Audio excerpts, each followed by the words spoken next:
to week 6. All right, so this week you are reading chapter 21, America and the Great War. And it was called the Great War because how could we ever imagine another war that involved the entire world?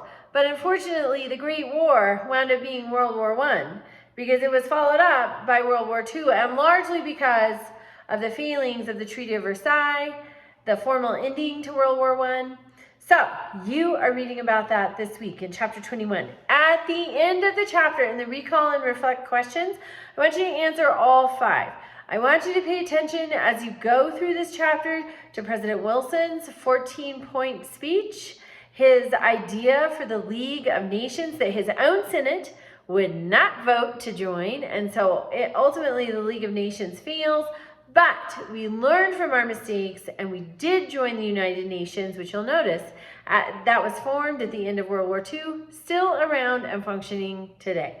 All right, so pay attention. Remember, 3 complete sentences for each of your answers, questions 1 through 5 in the recall and reflect.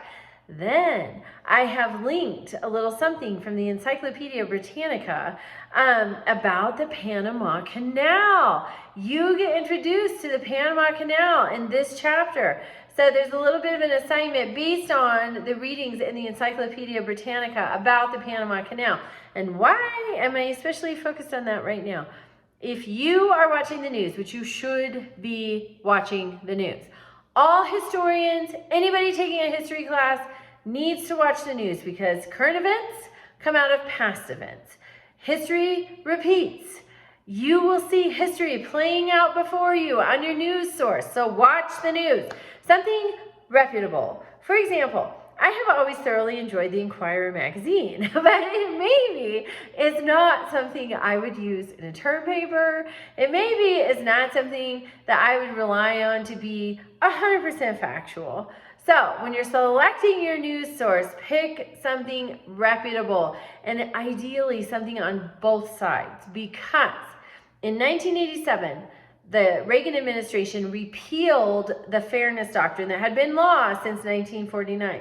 And when they repealed it, no longer do news stations have to tell you the whole story.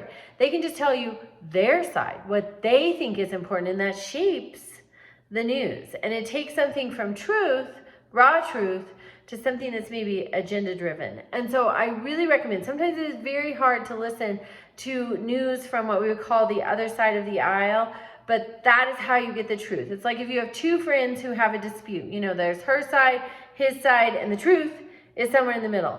You got to be listening to 2 sides. All right, so study about the Panama Canal. Also this week you have a quiz. If you notice mistakes on the quiz, please reach out to me. I write those and I am far from perfect, so let me know. All right, have a great week.